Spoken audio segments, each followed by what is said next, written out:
صباح الخير لكل مشاهدين الام تي في.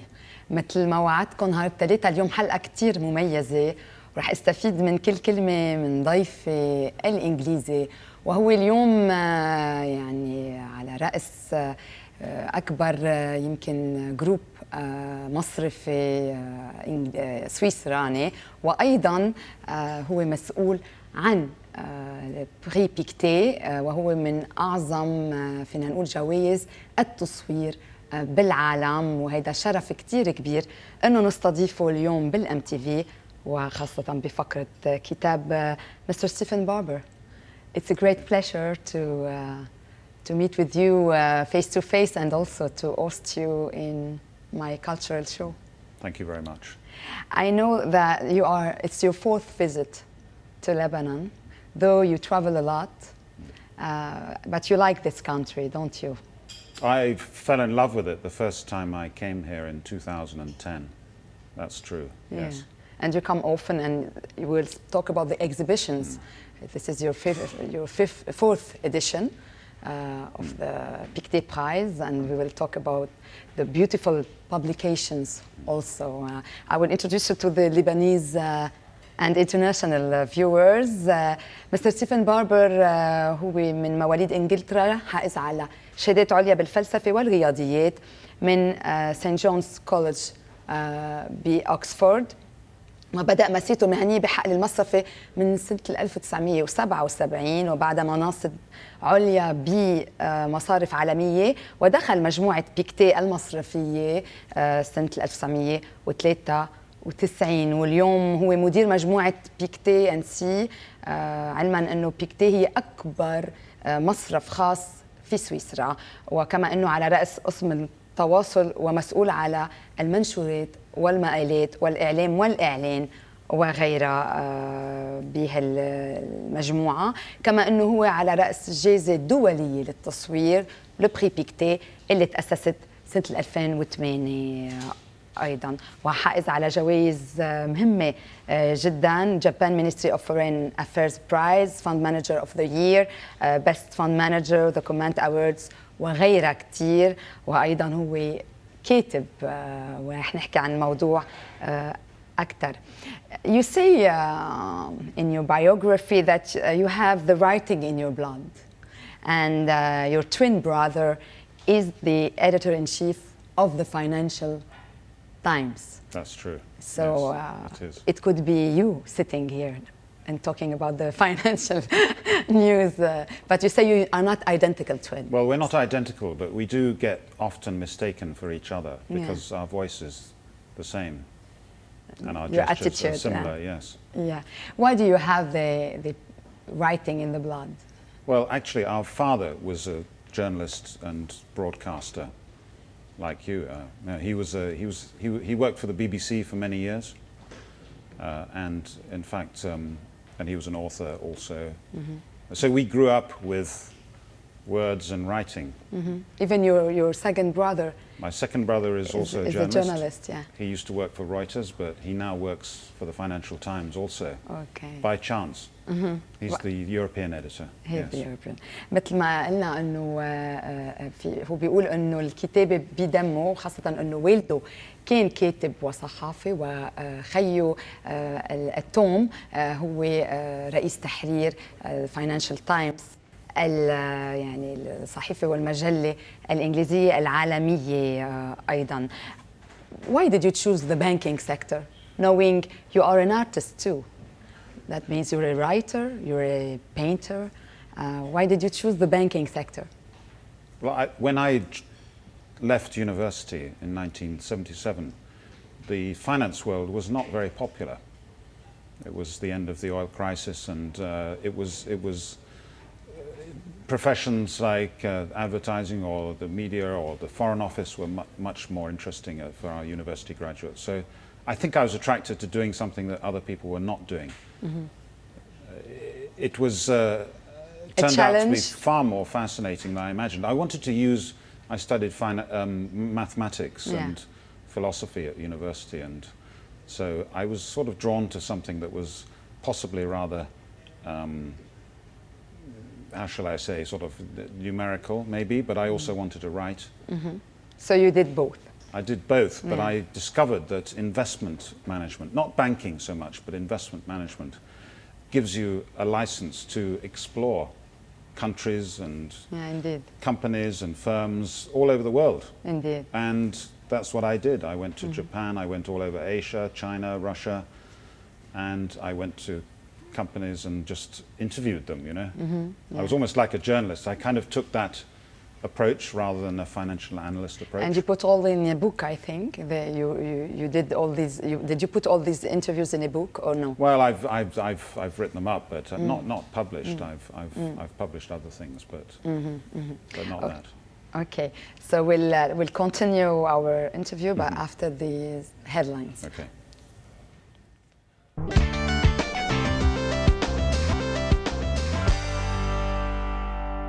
مشاهدينا الكرام، منتابع فقرة كتاب المميزة جدا اليوم مع الكاتب والمصرف الإنجليزي ستيفن باربر، وعم نحكي عن البيكتي برايز اللي هي من أعظم جوائز التصوير بالعالم.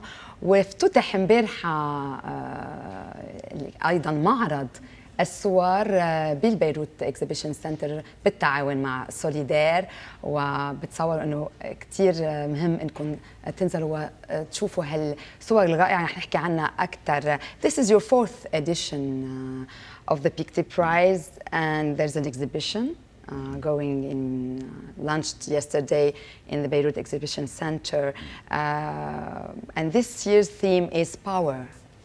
And we can see the book, because each year you have a book including all the shortlisted photographers around the theme.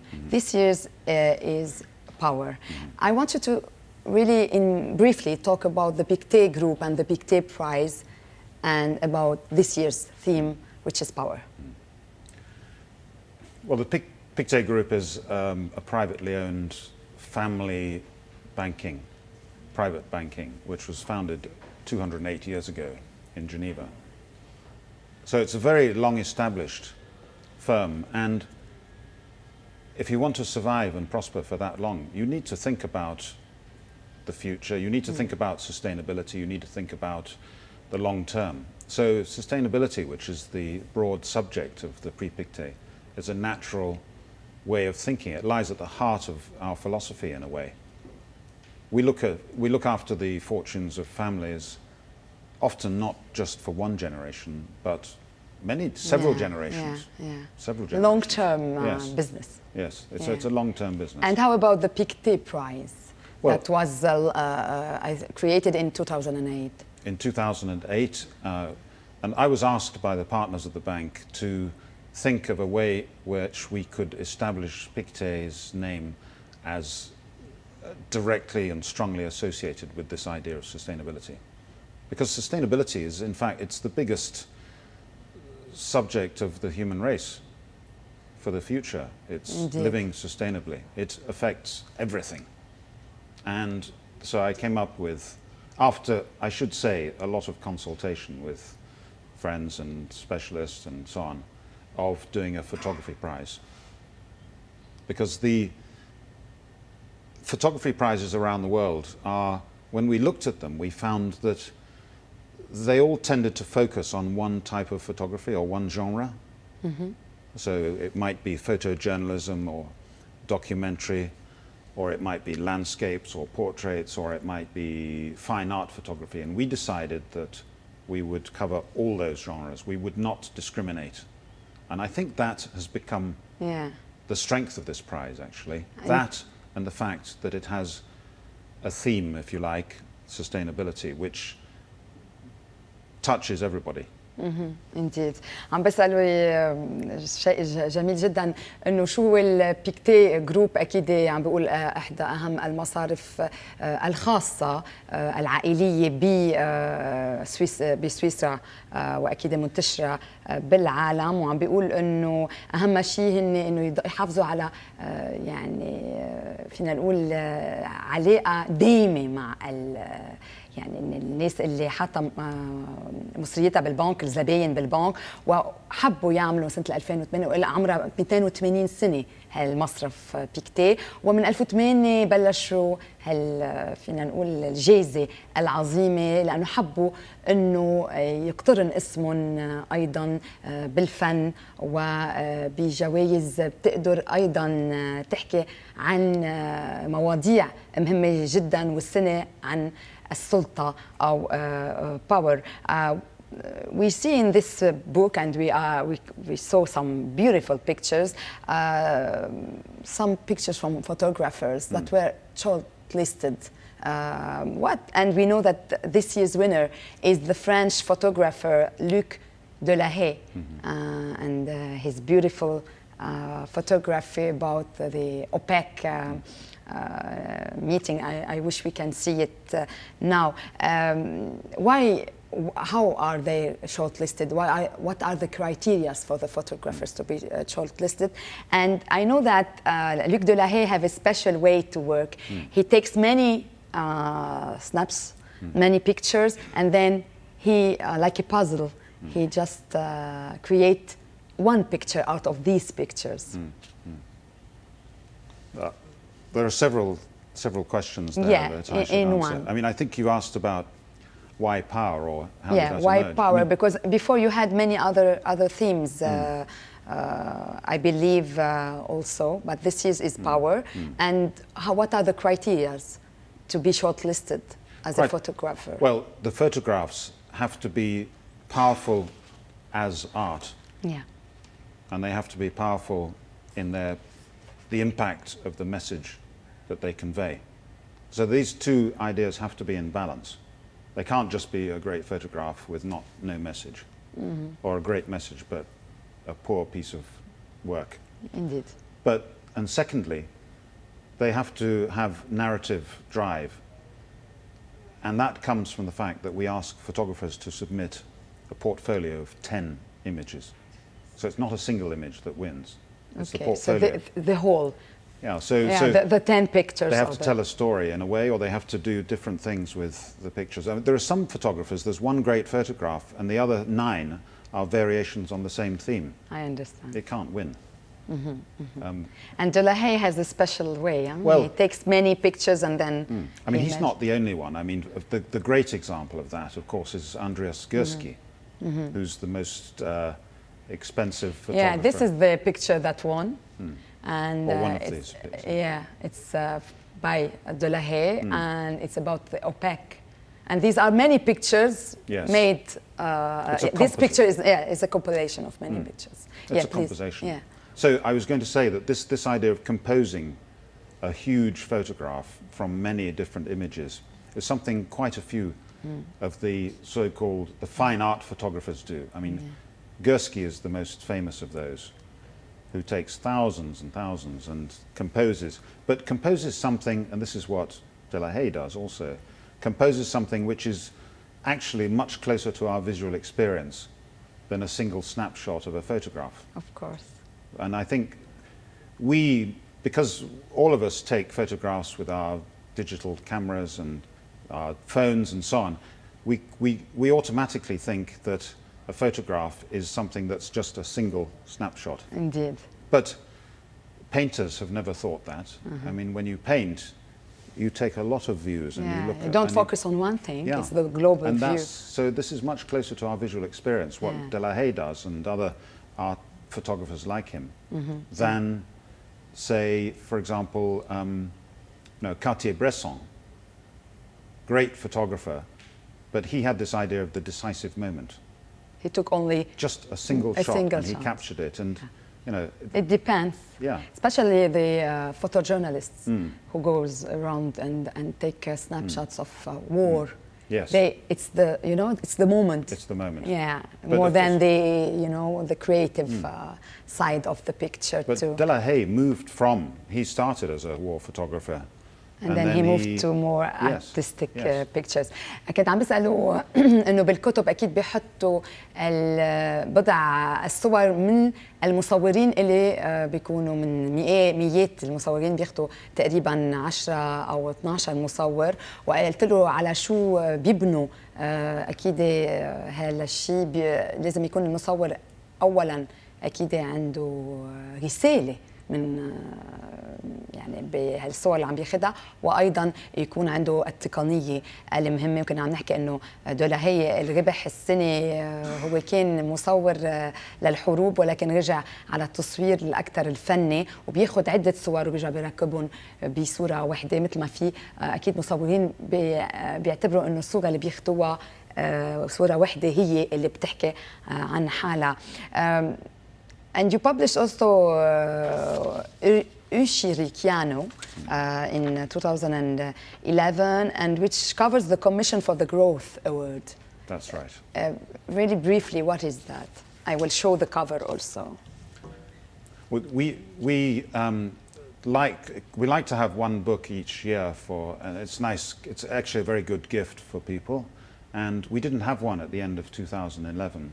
Because the cycle of the Prix Pictet is about 18 months.